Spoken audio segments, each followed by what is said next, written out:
The night felt a little bit like when it all started, that the Jazz were kind of the Washington Generals to the Harlem Globetrotters, with everyone looking in on the Lakers. And then the game started, and it didn't feel that different, unfortunately. We're talking about it next on POSTCAST.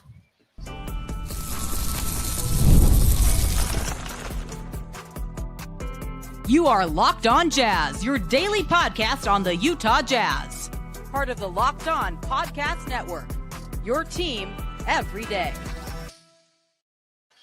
David Locke along with Ron Boone, your Utah Jazz radio team, as the Los Angeles Lakers defeat the Utah Jazz tonight by the final score of 132 to 113. The night was highlighted by Luka Doncic's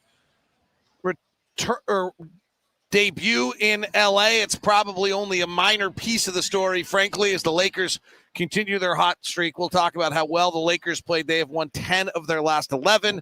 What went wrong with the Jazz and how come their offense was completely askew? Defensively, they didn't have much of a chance. We'll touch on all those things. And we have, at the end of every game this year, I believe, given out reliability pluses. And tonight, that's a question mark. So, Ron, all right, the setting, the moment. Will Hardy said before the games he wanted the guys to love it and dig into it. They could not get a stop. We can talk. I don't know what Will Hardy's going to talk about in the press conference, but the Lakers' offensive rating in the first half, in half court, was a 150. So they averaged 1.5 points every time. At halftime, their offensive rating was at 151 for everything. I mean, the Jazz just literally could not stop the Lakers coming down the floor and scoring on almost every possession. Well, you can see they shot 50, 60, almost 64% there in that first quarter. They were 14 of 22, David. 14 for 22, and I can't remember my numbers there, but the number of points in the paint tells a story, I think, especially in the first quarter, when you're scoring in the paint, and it's not necessarily because of transition. So the Jazz are not good defensively. They're 28th in the league. Mm-hmm. They're 30th in the league in half court. There's 30 teams. This shouldn't be that surprising. I'm a little surprised. Like, what can the Jazz do to put up a little bit more defensive resistance? I think we would have been extremely happy if there was a fight, but it just seemed like the Lakers just had their way, and maybe the Jazz were a little soft. You know, the comment I made, I didn't think that you said, it's like we opened up the broadcast saying it was the most energy we'd had in a game since Kobe's finale here that we called. But that night felt energy in the building. Yeah, yes. But that night the Jazz treated it like an exhibition. They let Kobe go get his, and it was his last night and all that. This was not supposed to be. The Jazz didn't come in tonight to have it be an exhibition. The Jazz were fully healthy. I said this on the air on my podcast today. This was their Super Bowl. They had all the eyes. I think they really wanted to come in. I think they wanted to play great. We didn't realize it was our Super Bowl when we were the Chiefs, but it was our Super Bowl. And the Jazz, I mean, this might not be good enough, frankly. The Lakers are playing as well as any team in the NBA, so there's a little bit of the hottest team in the NBA against one of the not very good teams, and the Jazz aren't built to win. But, I mean, maybe that's the story. We shouldn't overplay it, that this is a little bit of an unfortunate reminder that even when healthy in this year of development, and we have pretty close sans Colin Sexton, a starting lineup that we would call our best. We were just run off the court tonight. Just run off the court and you kind of get overwhelmed about who you're playing. And you heard Will this morning, they were trying to put together a game plan to stop guys in certain spots. And anytime you start to put a zone into your defensive scheme in practice in the morning, there's a feeling that we're going to get dominated some kind of way. And we have to learn how to slow these guys down. Now, normally I would think, David, that playing the Lakers, the big thing that you wouldn't have to worry about would be transition, because LeBron loves to run the floor. I think Reeves runs the floor very, very, very, very well. And we saw that even Jackson Hayes can run the floor. That would have been what I would have been very concerned with. But obviously, the half court of the Lakers just took advantage of what the Jazz did. All right, so the Luka Doncic debut happened today. Will Hardy, by the way, Will Hardy, by the way, has not gone to the podium yet tonight, which is longer than usual. What is your what's your thought of Luka tonight? Well, I didn't think he did. He showed that he obviously is such a great player. I mean, he just walked in and fitted in very nicely and ended up with 14 points, 5 for 14 shooting in 23 minutes. But he's going to be able to dominate a basketball game, even with LeBron on the floor. So this is one of those ball games where he was just out there because he hadn't been out there very long, and they really didn't need him, if you want to put it that way. They really didn't need him in order to beat the Jazz. He wasn't spectacular. He was 5 of 14. He had 4 assists, 5 rebounds, 14 points. He looked like he had not played basketball in a while. Though he didn't look, actually, he looked better than Kawhi. So yes, he did. He looked a lot better than Kawhi, frankly. Today's show is brought to you in part by Skims. When I found out Skims was making underwear for men, you had to be pretty intrigued.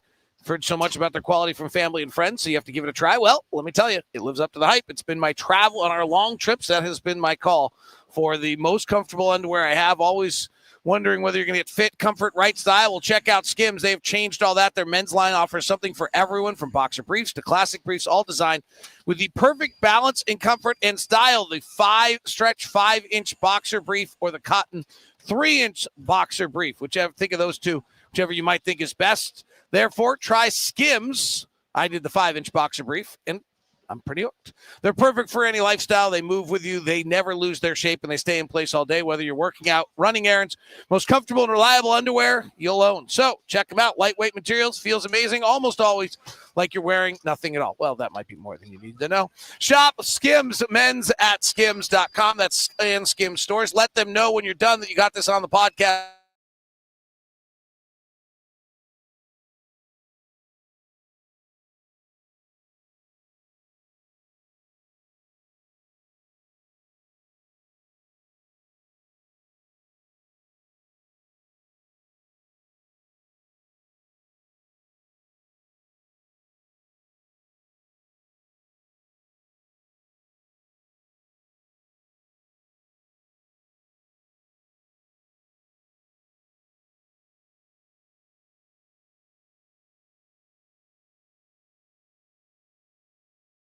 Connected. Hey, I'm back. I don't know if you could hear us the whole time.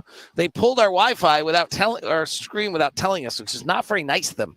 But we're back. I was telling you that FanDuel is open for the year. FanDuel, by the way, check it out at FanDuel.com. NBA season can get you involved, whether you can play whatever you want on FanDuel. And right now, with the bonus bets with FanDuel, you can win yourself $150 in bonus bets.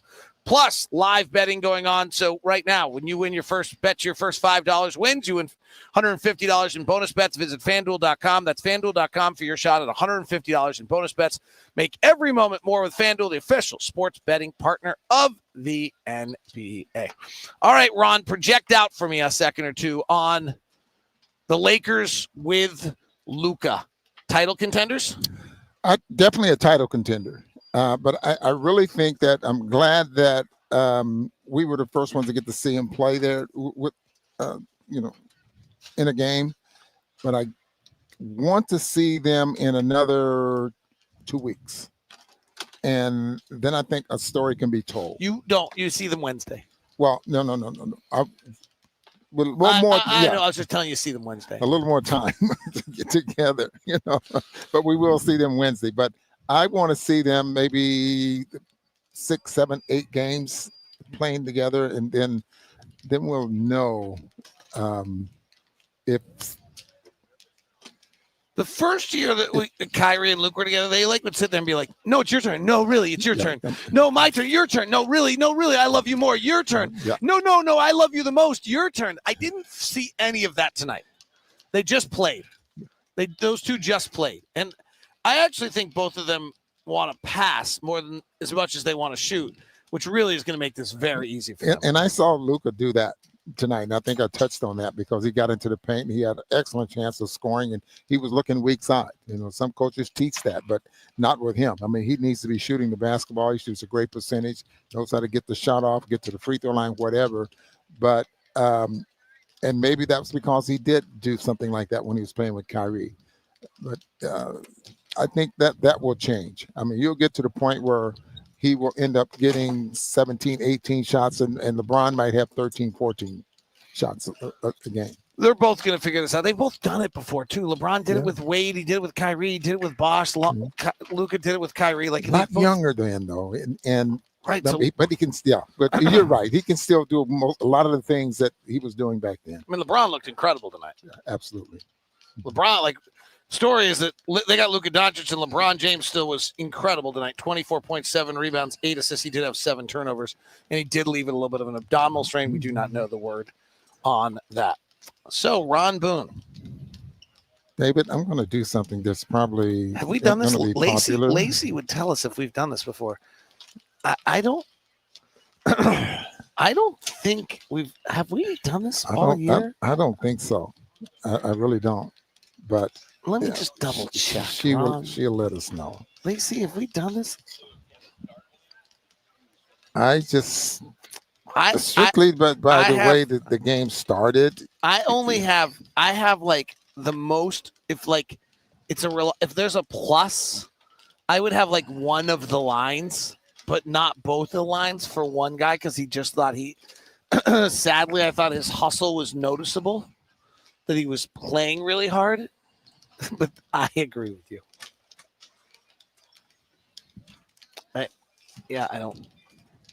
I don't think we have one tonight.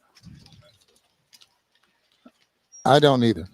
And this might be the first time we can make up for it on Wednesday, but now I don't have very loving at times and giving everybody them. Yeah, but do you think Adele deserves a reliability plus for 9 T-shirts on the way out? And for waving at us. Right. Right. Adele waved at Ron Boone tonight, and she took 9 T-shirts. One of those 2 stories is true. One might be slightly fabricated and true. And so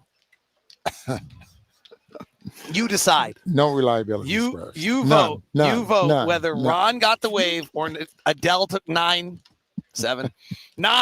T-shirts. Which do you think was actually true tonight? They're going to run us out of here. They already disconnected our show, ruined it 3 times.